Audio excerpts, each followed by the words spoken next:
Hello and welcome to the Crimson Misery Podcast, episode 21. My name is Will Rainbold. I hope you all are doing well enough. If you're not doing well, though, I totally understand. If you are listening on Spotify, Apple, or wherever you get your podcasts, consider rating the show 5 stars. If you are listening on YouTube, like, comment, subscribe, and you can also email the pod at crimsonmiserypod@gmail.com. So, this is, I mean, I kind of figured I'd talk about this to lead off the show before we get into the college basketball um, slate that happened these past few days since I have been MIA, but they banned TikTok. The US has banned TikTok, at least for now. Um, so yeah, that happened. It was supposed to happen on the 19th, which is tomorrow. I'm recording on the 18th. I mean, it's 11:21 as I'm recording this, but yeah, it is gone, at least for now. Um, they actually, I mean, I got the message. I mean, a lot of users did as well. I also got this, yeah. Um, but it was sorry, TikTok isn't available right now. A law banning TikTok has been enacted in the US. Unfortunately, that means you can't use TikTok for now. We are fortunate that President Trump has indicated that he will work with us on a solution to reinstate, sorry, TikTok once he takes office. Please stay tuned. That is different from the original message, which didn't have anything to do with Trump taking office, but the new one actually does. So yeah, I if he ends up, um, I don't know, if he ends up uh, like reinstating TikTok, it's just another like smoke screen. I mean, it's not. Trump does not care about TikTok. Let's just make this very clear. And it is all a ruse. It's not. It's the same thing with the current ceasefire in between Israel and Palestine. I will also make that connection to TikTok as well, where it was reported that Trump, had different talks with Netanyahu and Ben Gvir about putting pressure on them essentially to put the ceasefire in action. And it's like kind of like the same thing. Like Trump does not give a shit about that. He is inherently pro-Israel. Like that has not changed, that will not change, and it's very likely that if it has, if he did have anything to do with it, even though he isn't president yet, I mean, he has not been inaugurated as of right now. That's in 2 days. But yeah, it's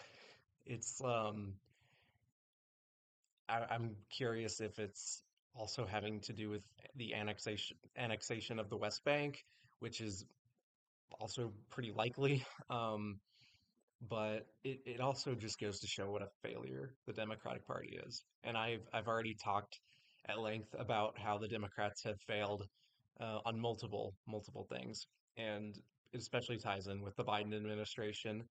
Um, I mean, it's like I hate. I mean, look, I'm not pro-Trump by any means. I'm inherently anti-Trump with every fiber of my being.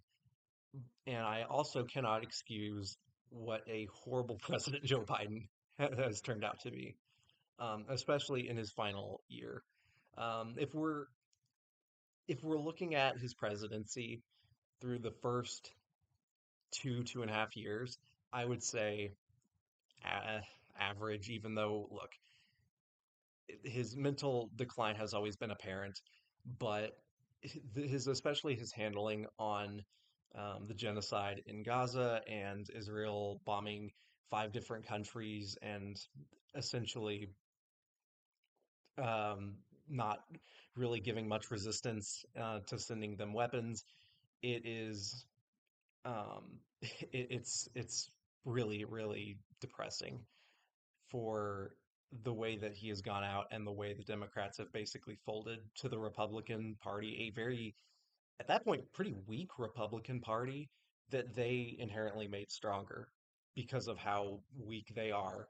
Um, and again, I've talked about this at length already, so I'm not really going to say anything new. But I mean, with the TikTok ban, I think it has a lot to do with APAC influence. I think it has a lot to do with obviously, anti-Chinese um, fear, almost like a Red Scare tactic of sorts.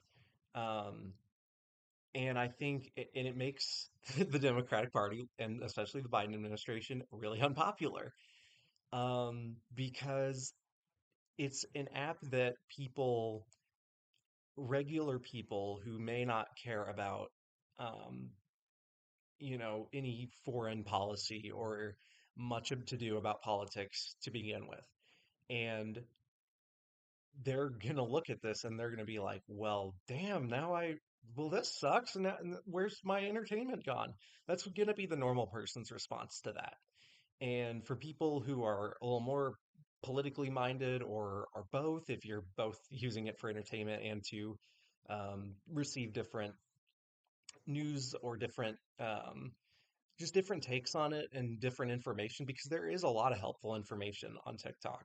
Um, I mean, I'm not like a heavy TikTok user, nor do I like, is my life gonna really change now that TikTok is banned? Probably not. But even I know that this is a net negative for the way this world is currently spinning on its axis. And what I mean by information, specifically relating to a lot of pro-Palestine activism and information and outlets, and especially um, distributing the photos, videos, all of the images around the genocide in Gaza. Um, a lot of people were really they woke up to what is really going on and realizing, wow, Israel's kind of an evil country. I don't think they should be killing children. And yeah, I mean it's really and also distributing different voices, whether it be um uh yeah, like Jewish Voice for Peace is a group that got like high traction on there. Any different activists that were pointing out the stories of Aaron Bushnell's self-immolation and all sorts of different Palestinian activists. These were people and these were groups that really got their voices heard on this platform that was most easily accessible to a lot of people.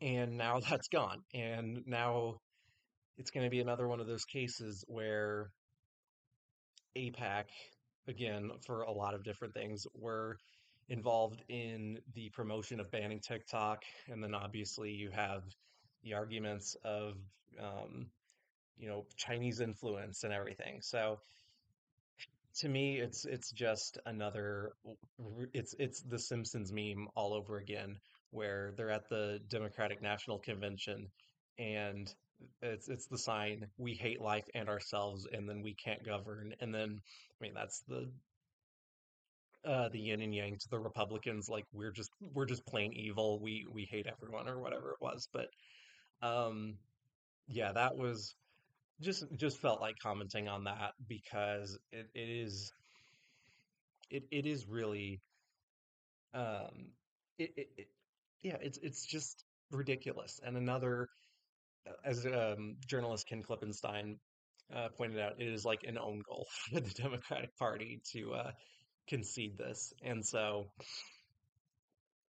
yeah, it is ridiculous. And again, TikTok is not available, at least for me, at least for a lot of people. If you still have it, then congratulations, I guess, but it will be gone tomorrow for everyone in the United States. So, yeah, that's all I really have to say on that. Um, we'll see what ends up happening. But now here's some basketball, what you have probably come to this podcast for. Um, Yeah, I will probably make a note if you want to skip past the TikTok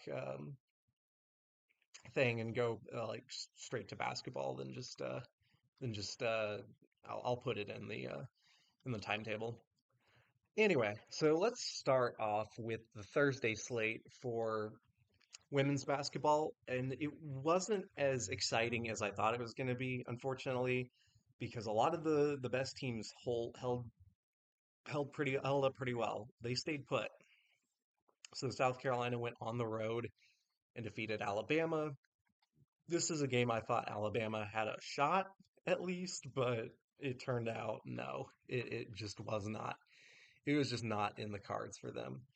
Uh, and Joyce Edwards, player I really um, was not. I mean, one of their freshmen had 23 points to lead the way, or 21 points. Sorry, she played 23 minutes, had 21 points to lead South Carolina, and then Malaysia Fulwiley had 16. She's finally getting some more playing time for South Carolina, and so maybe this is finally just like getting her back involved with whatever ended up happening. And again, South Carolina, Notre Dame won at home against Georgia Tech pretty convincingly, 81 to 66. Texas beat Auburn 74 to 57. Texas at number seven. Ohio State remains unbeaten. Goes on the road to Madison, Wisconsin, and beats the Badgers 80 to 69. Jeloni Cambridge had 27 points to lead Ohio State. And then a couple other scores like Kansas State, Oklahoma both won. Uh, Kansas State 11th, Oklahoma 13th. Not really much to speak about there. As per usual, North Carolina, with their very stout defense, wins on the road against SMU 64 to 33.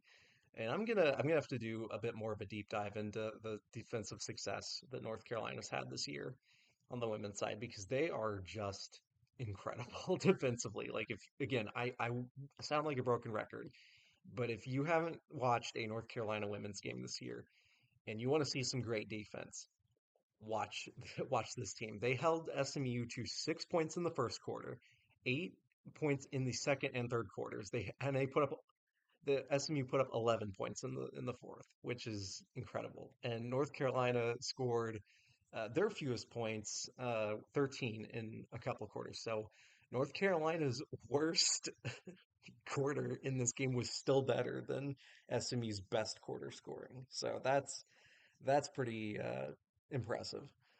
Tennessee won 86 to 73. Not much of a surprise. NC State defeated Pittsburgh 83 to 67. And then Duke, much like Carolina, also put up a really good performance. 72 to 38 at home against 18th ranked California. So as much shit as I give the ACC in on the men's side, the women's side has some pretty good teams. I mean, NC State's having a pretty good year again, and then Duke, North Carolina, Notre Dame. So at least you all have that. At least you all have those teams.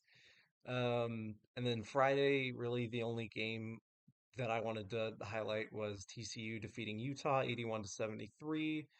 And then Oklahoma State today defeated UCF on the road.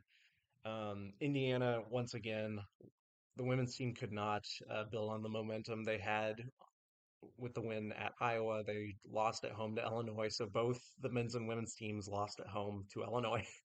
And then tomorrow at noon, uh, USC travels to Bloomington. So Juju Watkins will get to play in Assembly Hall. Um, I don't have much hope for that game, but and we have quite a few really good women's games. A lot of ranked teams in action tomorrow. So make sure if you are a women's college basketball fan, you check out the slate because you have some pretty good games to check out, including North Carolina. They play Pittsburgh, so they also get to have a pretty good defensive test. So and then Oklahoma plays South Carolina at 3 on ESPN. And then SMU plays Notre Dame at Notre Dame. And then, yeah, I mean, some of the bigger games. LSU goes on the road to Florida, undefeated still. UConn hosts Seton Hall. UConn is probably going to run the Big East into the ground, and by that I mean other teams into the ground, not the conference itself. But we'll get to the men's side of the Big East pretty soon. So yeah, so if you are looking for some women's college basketball action, definitely check out what's going to be happening on Sunday, the 19th, which is probably when you're going to listen to this podcast while games are going on, and then you're going to realize, time to turn on my TV. But yeah, pretty pretty much that's all that I can really say right now on the women's side. Nothing too much else to note. Um, so let's go. I guess let's start chronologically. Let's go with um, the lot of games that um, were a bit surprising, and I mean Gonzaga I will talk about in a little bit with the result they had today, but they lost in overtime at Oregon State. This is a game I thought Oregon State could possibly pull out, and they did. Gonzaga just doesn't look as good as teams that they've had in the past, even though they do have some talent, especially with Gramike and uh, but they are really they are it's not like the like 30 win teams that they've had in the past. So, and I will get to them in a little bit because of the result they had in today's action. Temple upset Memphis. PJ Haggerty had 21 points, but it was not enough. Temple looked like they were going to run away with this one for a while, but Memphis like tried to climb back into it, but Temple ends up winning at home. They're now 3-1 in the American, so they're like right in the middle of everything right now. Because there are a lot of teams bunched up at the top in the American Athletic Conference. Um, and then the other game I wanted to note was Minnesota got their first Big Ten win. They defeated Michigan 84 to 81, and Dawson Garcia, yeah, after Michigan tied it, Danny Wolf had a great game, 23 points, 10 rebounds, and then Dawson Garcia had 27 and 12, and then hit this incredible half court shot to beat Michigan. This is a game I didn't think Michigan would lose, and the fact that they did lose is a little bit surprising. Minnesota, I just don't think is all. I mean, they're clearly not that good this year, but they clearly they clearly had a bit of an edge when it came to Michigan coming to town. So, congratulations on Minnesota getting their first conference win. Congratulations to Ben Johnson, not the Lions coach, but the Minnesota coach. Congratulations, Ben Johnson. So, Friday, let's. I can talk about Indiana because they won, but it wasn't pretty. So, it looked like they were going to have a very similar effort that they had against Illinois, especially in the first half, because Ohio State just looked like they were beating them to every single ball. John Mobley finally broke out of his shooting slump that he was going through. He hit 5 of 11 threes for 22 points, but that was also counteracted by Luke Goody having 23 points, including the game-winning three-pointer in overtime to beat Ohio State. They ended up Indiana played much better in the second half and took a 10-point lead. And then Ohio State they came back. Mobley hit the game tying three to send it into overtime. And then toward the end of the game, uh, after Indiana couldn't really get a good shot off, uh, Anthony Leal ended up, I believe, was it Mobley that Anthony Leal ended up stuffing? Um, Knocked the ball loose, and then Bruce Thornton got it and I think he barely got the shot off, which would have won the game for Ohio State had it gone through, but it did not. So Indiana ends up winning. At least curbs my frustration a little bit with this team. I don't have, I mean, I'm still not entirely convinced. I mean, Ohio State is very suspect. They're 2-5 in the Big Ten, and I know it's on the road, but I'm still a little bit, uh, I'm not entirely convinced. So let's go on to a little bit of, I guess, Friday's mid-major action. Akron is now 5-0 in the MAC. They defeated fellow undefeated team Ohio 92 to 80. Isaiah Gray had 22 points for Akron um, to lead the way. And so this is a big win for an Akron team looking to be at the top of the MAC standings at the end of the year. So again, keep an eye out on the undefeateds and the teams with at least like one loss in the mid majors, including one Virginia Commonwealth went on the road and defeated St. Joseph's 78 to 69. It looked like they were gonna really, I thought they were gonna run away with it in this one, but St. Joseph's ended up coming back. Um, but VCU ended up pulling away late in that one. I don't have much to say about Villanova beating Providence. Good job, I guess. I will talk about the Big East at length a little bit more. I actually let me start now, I guess. DePaul. Actually, no, no, no. Before I start on that, um, our old buddy Doug Gottlieb got into surprise, surprise, a little more heat on on on Twitter. He was tweeting about a women's game, I believe, the day either the day before or the day of their game against against Robert Morris, um, which I just figured out was in the Horizon League to begin with. Uh, After Green Bay led 45 to 40 at halftime, Robert Morris outscored them 49 to 22, and Green Bay is now in the second half, and so now Green Bay is 2-17 and 0-8 in the Horizon League. That is pretty incredible, I gotta say. And so far, he's still hosting his little radio show. Um, oh my God. So that's pretty great. Um, yeah, I have to I have to give props to Doug Gottlieb for continuing his losing ways because it's hilarious to see. Um, yeah, UCLA beat Iowa pretty handily.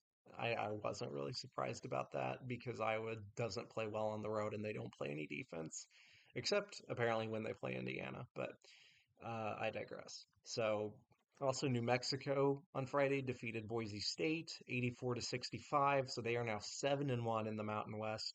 Richard Pitino has this team playing very well, and also Boise State um, just can't seem to catch a break. They lost a heartbreaker to Utah State, and they just did not look very competitive in the pit. So um, good job on New Mexico for staying put.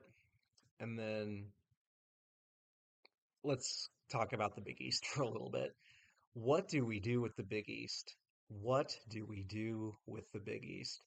DePaul got their first conference win since 2023.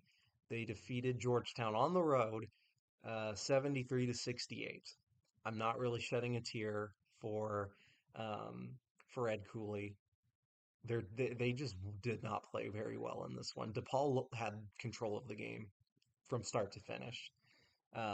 Georgetown had a little bit of a rally, but I kind of figured DePaul would pull this one out, and they did. Got to shout out my guy CJ Gunn, 17 points to lead the way for DePaul, and they're again their first conference win. I got to feel good for a team like DePaul. So can't really, yeah, I'm really happy for them. So let's let's talk about a little more Big East action. Oh boy. So Xavier defeated Marquette at Marquette. Xavier is 12-7 and 4-4 in the Big East. Marquette is seventh in the country, and they lost by two. They were down 11 at halftime. It helps when you have Zach Freemantle back, so a lot of your front court issues are going to be solved with a guy like Freemantle in the game. But man, uh, outside of guys for Marquette like David Joplin and Cam Jones, they just really didn't have anyone scoring all that much. And I mean, neither did Xavier, who was 2 of 17 from 3-point range. Um, but this, I mean, it was just kind of an evenly played game for a team that Marquette should probably easily win at home. And I mean, good on Sean Miller's team for holding strong on the road. But again, this brings up a lot of questions for how good is Marquette and how well are they going to play without guys like Tyler Kolek down the stretch? Teams that have flamed out already, and now you are without him, and so you're just trying to scramble a little bit, losing games that you probably shouldn't lose. Speaking of which, UConn lost at home as well to Creighton. Um, I mean, what in the world? What in the world happened, UConn? Jeez.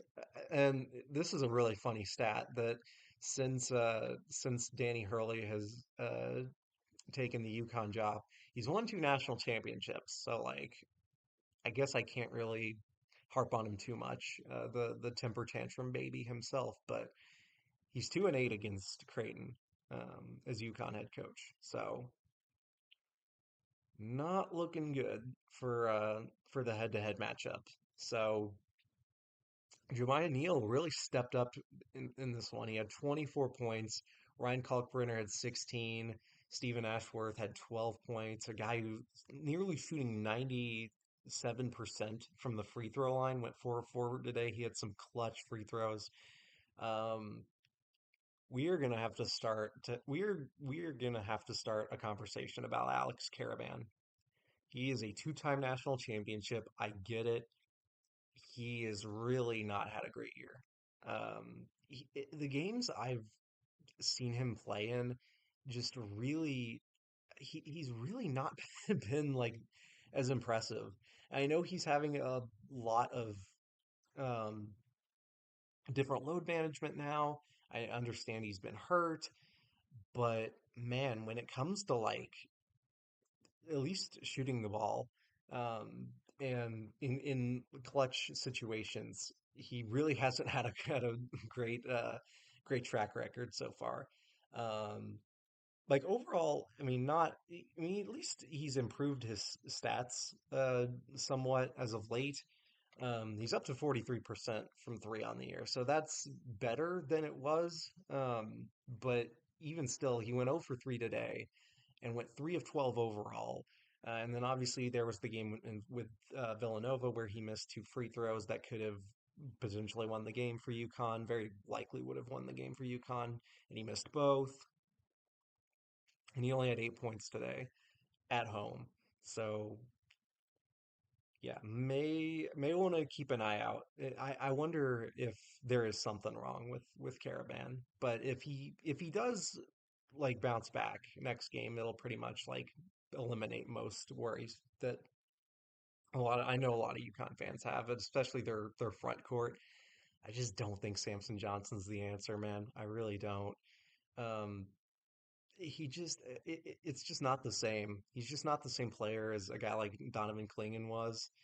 And with that comes a lot of defensive liabilities. And then also, um, I mean, their guards are pretty good overall, I would say, but I just feel like they're too guard reliant. And when also you're dealing with a guy like Aiden Mahaney, who is not the transfer that you thought he was going to be, overall that puts a lot of stress on guys like Hassan Diarra and Alex Caravan and Solo Ball to try to make things happen. Jalen Stewart had a pretty good game, but he also was in foul trouble for quite a bit of it. So Creighton gets the win on the road, and maybe this is a launching pad for Greg McDermott's team.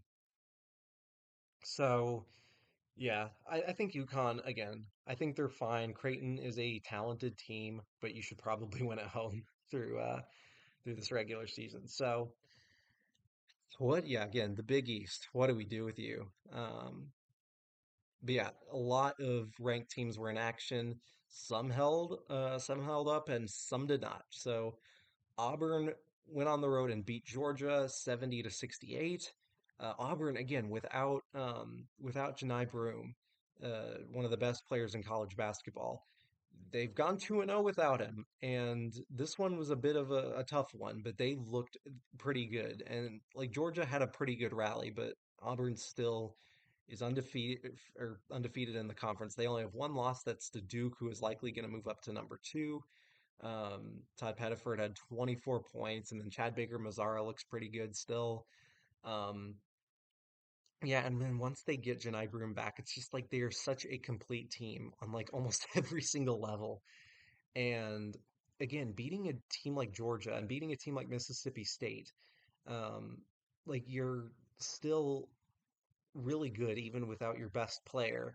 That's just like that leads a lot of like people to scream like Final Four favorite, and they should be as of right now, especially once they get Broome back. It's very aggressive, very constricting, especially on the defensive end. It's really difficult to get good shots against this Auburn team. And when you're in a battle where you're trying to come back from like at least down by 10, which was what Georgia was a lot of the time, you're going to make plenty of mistakes. Like Blue Cane made a few miscues. Asa Newell had a pretty good game, 16 points, 10 rebounds, but even um, he didn't look comfortable doing it.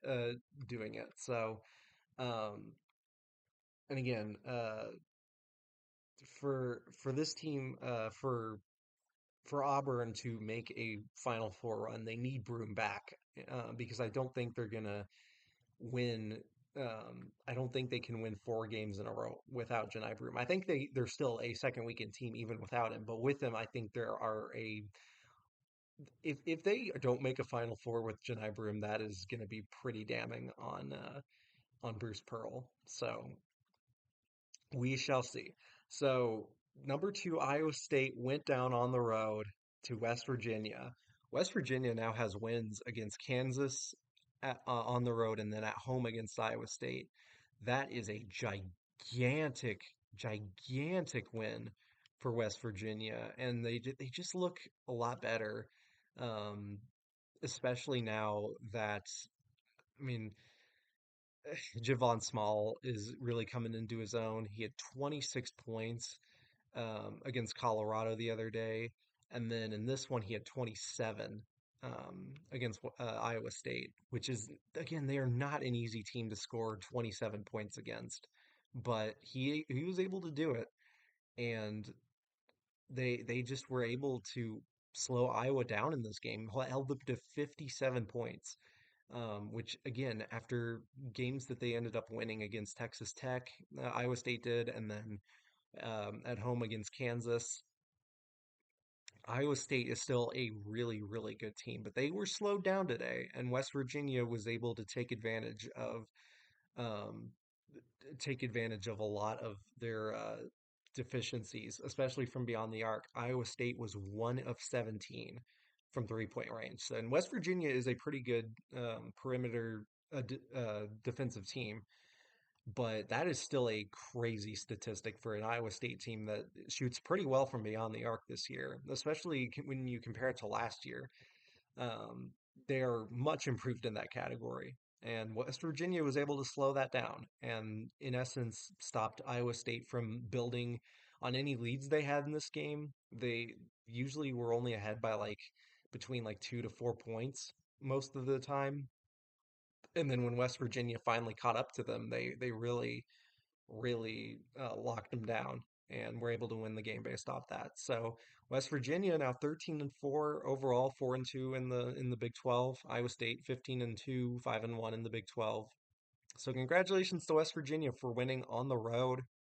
It is definitely a team to watch out for, especially as a lot of the other teams in the Big 12 are crumbling. West Virginia still might be um, a team to watch out for by the time um, ends up rolling around. So, but again, still a long season, but I'm starting to put my eggs in the West Virginia basket. I don't have much to say about Duke beating Boston College. I expect I think everyone expected that. Cooper Flag had 28 points. They look really good against a whatever Boston College team. That is the same thing I can say for every other like ACC school. Um, but again, the less I talk about the ACC, the better. I also want to note that Stanford beat UNC on a buzzer beater. So UNC may not be as good as we thought they were, at least in terms of like ACC standards. So right now, I think if I had to pick a team, it's either like Louisville or Clemson is the second best team in the ACC. I don't think it's North Carolina anymore, especially with the way they looked against Stanford. And you could also make an argument for SMU, who throttled Miami, absolutely blew them to bits. Um, they put up like 117 to 74. Man, that is crazy.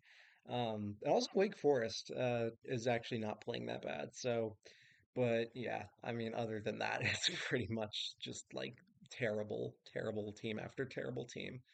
So, yeah, and then Clemson beat Pittsburgh earlier. Pittsburgh, I don't think they're that good, honestly. And so Clemson's now 7-1 in the ACC. So, and again, I'm predicting Duke's first loss will be to Clemson in the ACC at least. So, but yeah, Duke is going to move up to number two after Iowa State loses. Alabama, after losing at home to Ole Miss, went on the road and beat Kentucky 102 to 97. This was a crazy game. Um, both teams were shooting the lights out um, for a lot of this game, especially Alabama, 13 of 34 from three. Mark Sears went 4 of 12. Jesus. Chris Youngblood made some big shots in the second half to help because Kentucky was really starting to because Alabama looked like they were in control for most of the second half, and then Kentucky, especially with Otega Owe having 21 points, he had a great game for Kentucky. Lamont Butler had 17, and then but again, Owe and Amari Williams were in foul trouble for Kentucky. Almanor was also in foul trouble, and so I mean, you can only do so much when a team like Alabama is in their rhythm and coming off a loss at home. They wanted this win, and you can tell because they were just getting shots off so quickly, and it's almost a nightmare to guard Alabama when they're that on from three.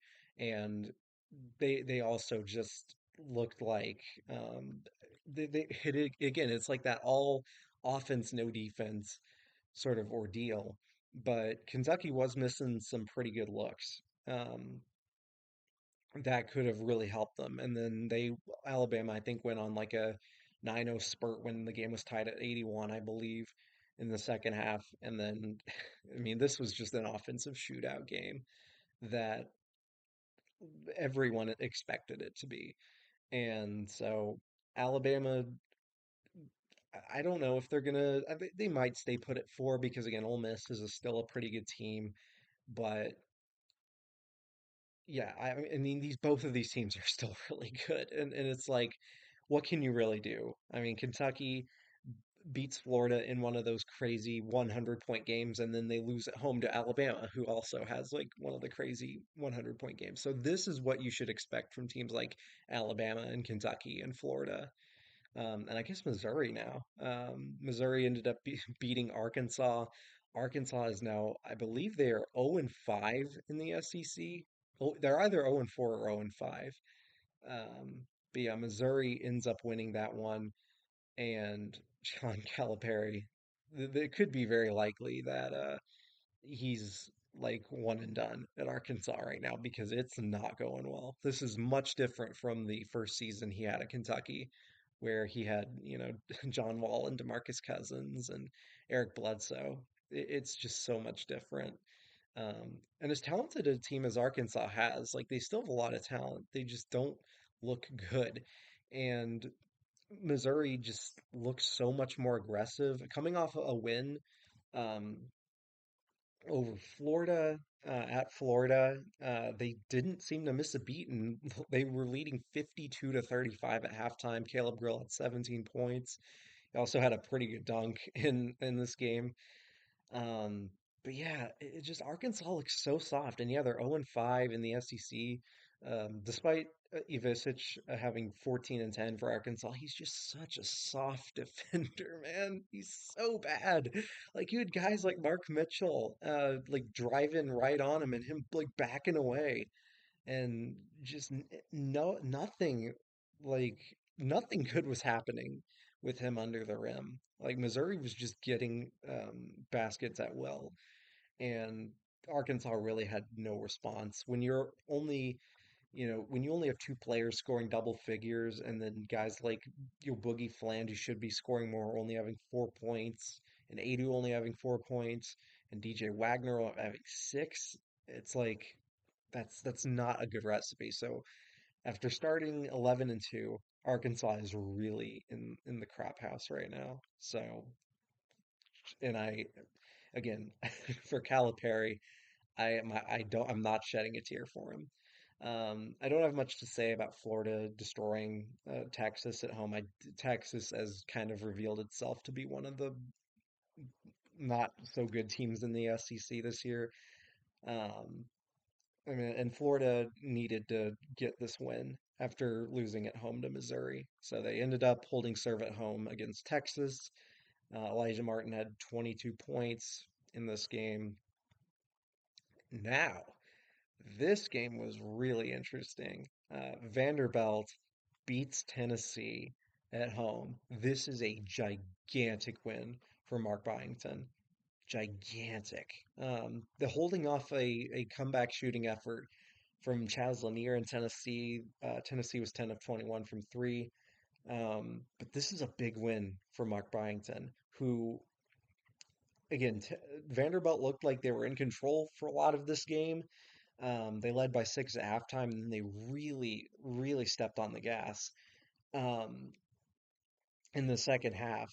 And it ended up coming down to the free throw line in this game because Vanderbilt missed a free throw that would have put them up three. And I think it was the front end of a 1-and-1, and they he missed it, and then Lanier got the rebound, and he ended up getting fouled as he was dribbling down the court, like with seconds remaining. And then like Vanderbilt, keep in mind they were up 13 at one point in this game, I believe. It was either 13 or 14. And um, as Tennessee was coming back, it looked like they were like in position to like almost steal this game. And Lanier got fouled. He made the first one to make it a 1 point game, 76 to 75, and then he missed the second one with just like a couple seconds left, and that would have sent the game into overtime.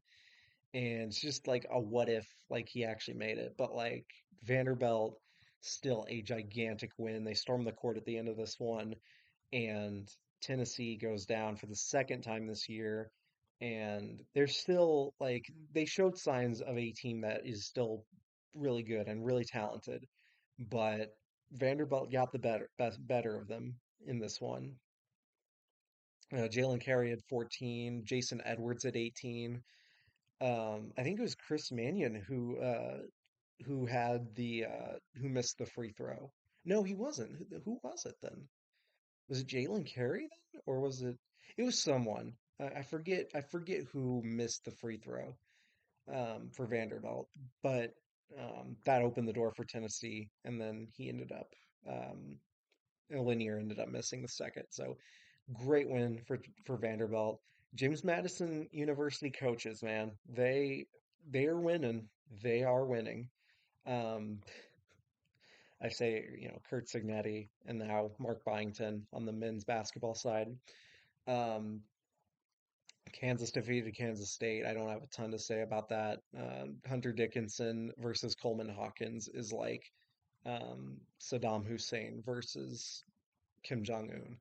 Um, so anyway, Houston defeated UCF on the road 69 to 68. This was a tense one. This was a really tense game. Um, Juwan Roberts had 21 to lead Houston, and then UCF, a team that really should have had this game. They were leading by 8 at halftime.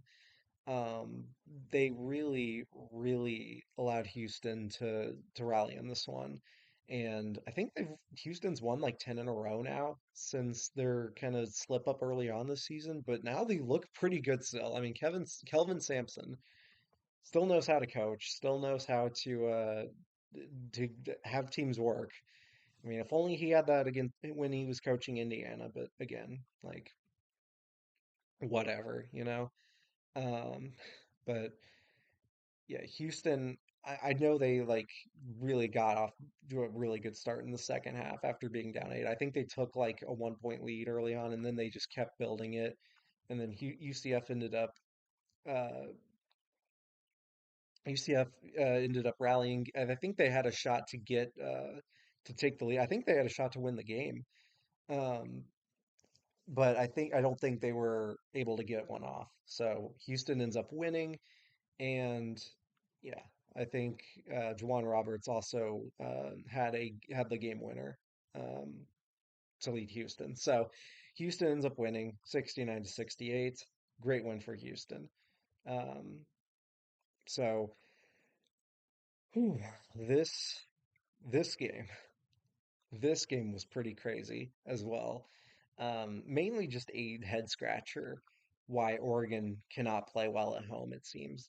A tweet from Aunt Wright pointed out that like Illinois, whenever they defeated Oregon uh, in Eugene, it was like they ran them out the gym and then Purdue locked them in the basement in this game because that's what it was exactly like.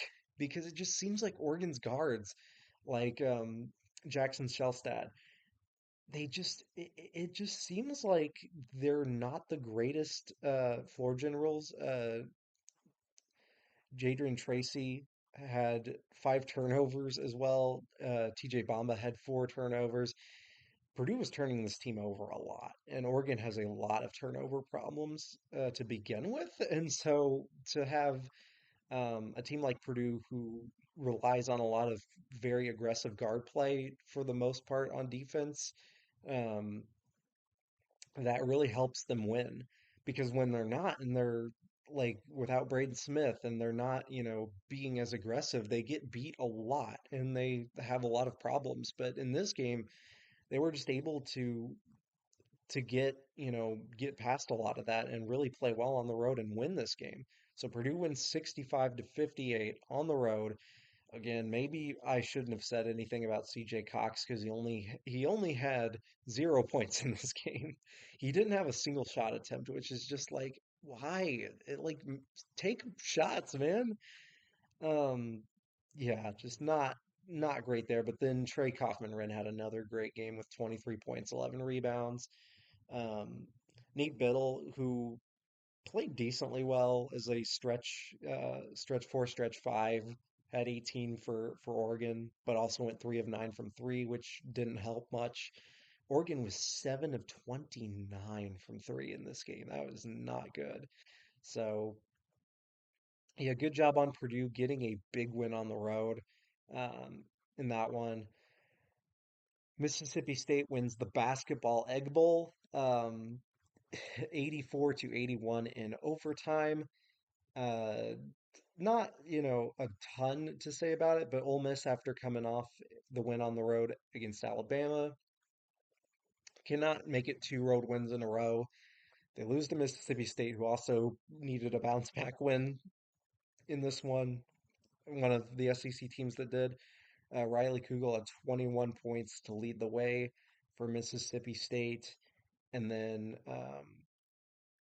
yeah, I mean, he also made I think Kugel made two. Yeah, I think he made free throws with like 10 seconds left in this one, and that really helped. And then Matthew Morrell for Ole Miss ended up tying the game, I think, with a three. Um, I think he also didn't he take another one? Or was that someone else? Yeah, I think it was Morel. He also had the game-winning shot that ended up missing, and that's what made the game go into overtime. Mississippi State, seemed like they were in control, but Ole Miss came back on the road. I mean, both of these teams are going to be pretty good and pretty tough to beat because this SEC is going to be just a gauntlet, especially with the rise of Missouri. Um, Now, I mean, and Vanderbilt just beating Tennessee. I mean, this is going to still be a crazy, crazy conference to play in. Um, I don't have a ton to say about the Wisconsin USC game. John Blackwell had a really great game with 28 points. Um, I just USC is very inconsistent, much like UCLA, and Wisconsin is still like one of the better teams in the Big Ten. So this result really wasn't surprising, especially on the road. Um, Speaking of Gonzaga, and I want to talk about the West Coast Conference because even though Oregon State beat Gonzaga at home, they ended up falling to San Francisco 81 to 70. Malik Thomas for San Francisco had 24 points to win that one. So good on San Francisco. They're another team to watch out for in the West Coast Conference. But in this case, my focus is on Gonzaga losing to Santa Clara at home. That is crazy. Again, I already talked about Gonzaga a little bit and why they're not as good this year. They have talent. Defensively, they are a really, really difficult team to watch. Um, I mean, Ben Gregg and Graham Ike and Ryan Nembhard are all good players. Nolan Hickman's really good. But just defensively, they're also just not very good. They're likely going to be unranked now. They have 6 losses on the year. And Santa Clara is like tied with them in the West Coast Conference um and they're only like a game back overall. So like they're if Gonzaga can't ride the ship, like there is a legitimate shot that they might miss the tournament this year. I don't think they will, but there is a non-zero chance now that Gonzaga ends up missing in the big dance, which is not something I would have expected to say. Tyree Bryan had 35 points and 7 for 12 from three against Gonzaga. So great job for Santa Clara to win this game. And yeah, I mean, this is a pretty big shock that Gonzaga like has a shot to miss. I mean, they've had a few years like that where it's been a bit of a question mark for Gonzaga getting into the tournament. But yeah, this is definitely definitely surprising.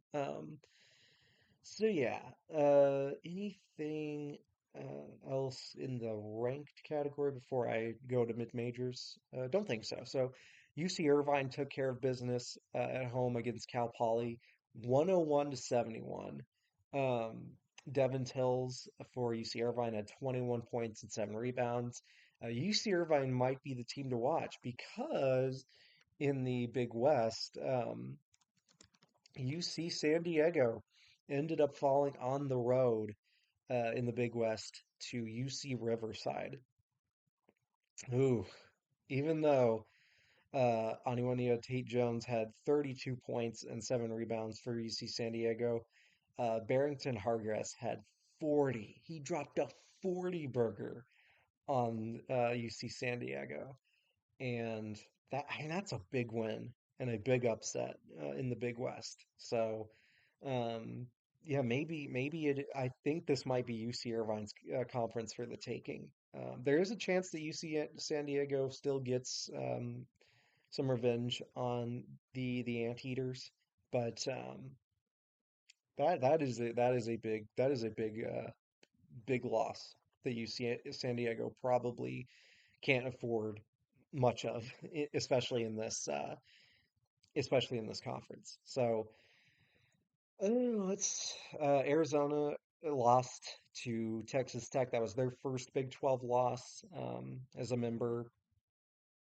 JT Toppin for Texas Tech at 20 points. So Texas Tech might be playing themselves into the tournament. Um, Cincinnati defeated Arizona State 67 to 60. I don't have much to say about that game. Um, just personally, I just don't really trust Cincinnati right now. A couple A10 results that I wanted to touch on. George Mason won in overtime against George Washington at home. Again, this is a George Mason team that if the rest of the A10 doesn't play very well, they might have a pretty good shot to win this conference if they can keep this up. Um, Jared Billups had 6 points. Jalen Haynes had 17. And yeah, George Mason just um, still playing pretty well overall. And I gotta say, yeah, 40 minutes Jared Billups played in this one, and that's not even a starter on this team. Um, Darius Maddox had 17, Katie Johnson had 15. So George Mason, again, when you're talking about A10 teams, your first note would probably be VCU. And Dayton, I know, obviously had a really good start at beating UConn and Marquette, but then they've had some very questionable results. They did end up winning against Loyola Chicago, and they had a really insane buzzer beater in this one because Loyola Chicago had tied it at 81, and then see who was it that won the game. Emil Lutang may had like it was like a lob almost. I think it was Malachi Smith had the ball after Loyola Chicago had scored, and then he like kind of just lobbed it um, for Litang. I'm not entirely confident on pronouncing his name, but he made the layup to win the game for Dayton. Maybe we'll ride the ship, but they're 2-3 in the A10, so it's still a little bit up for debate now. They have some great non-conference wins, but you gotta start winning your actual conference games if you want to be in contention. So let's see, a little more mid-major action that I want to touch upon. Belmont moves to 6-2 in the Missouri Valley after defeating Evansville 85 to 82. Carter Witt had 20 points for Belmont. So again, another team in the Missouri Valley you got to watch out for. Um, and let's see here some games that I had noted. I mean, St. Louis defeated Richmond. They're also 4-1 in the A10. Robbie Avila, 24 points, 9 rebounds. I gotta say, A10 Player of the Year, of course. Um, I mean, maybe at this point, who knows? But Morehead State is now 7-1 in the OVC, the Ohio Valley Conference. They defeated Lindenwood 82 to 65. Um, I mean, I don't have a ton to say about that one, but Morehead State, again, that is a team you might want to watch out for moving forward in as conference season winds along. So, but again, speaking of the Missouri Valley, Bradley is really coming on strong. Duke Dean had 18 points to help beat Murray State on the road. Again, this is a Murray State team that beat Drake earlier this year on the road, and Bradley's taken care of them. So I don't know. People were talking about Drake being the best team in the Missouri Valley, and that honor might go to Bradley right now. Like they're at least like the way they're playing, they're playing like the best team in that conference. So yeah, I mean that is about all I have. I did want to talk about McNeese State or McNeese as they call them now. I'm still used to calling them McNeese State, but they beat Lamar 75 to 64. They are now 7-0 in the Southland, 13-5 overall. Again, another team you might want to watch out for come March if they are able to still play pretty well in the Southland. Um, because they have a really, I mean, um I like watching at least what I've seen of McNeese so far. I mean, DJ Richards has been really good this year. He had 19 points in this game, five for nine from three. again. But I mean, I know he's only like recently he's been struggling a little bit, but I mean, still with he's averaged double digits scoring wise in his first two seasons, and then this season it's only averaging 8.4. But again, I mean, he he's still like coming on. So McNeese is going to be pretty good, even still in the Southland. So with that being said, we also had some NFL playoff action today. I mean, Kansas City beat Houston. That I mean, really, no one is really surprised about that. What was surprising, however, was the Jalen Daniels led Washington Commanders defeated Detroit 45 to 31 on the road. This game surprised me. I thought there was a chance that they would be in this one, Washington, but to like flip the script and crush Detroit is really impressive. It's it. I know he wasn't at fault for everything, but Jared Goff did not have a good game, and I mean, if you're Detroit, 15-2, um, they made so many blunders in this game, and Washington is an upstart team. Jaden Daniels is a future MVP. He is a future Super Bowl champion.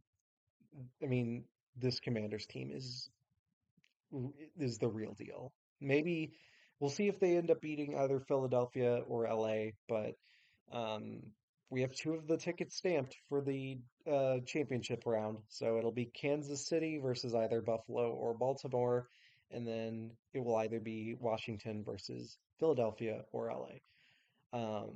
So yeah, that it would just it's time to have a conversation about Jared Goff. That's all I'm saying. But anyway, think that is all I have for this episode 21 of the Crimson Misery podcast. Thank you all so much for watching this. If you're on YouTube, listening to it, if you're on Spotify or Apple or wherever. Um, yeah, so with that being said, thank you for listening again, and I will see you all next time. Bye bye.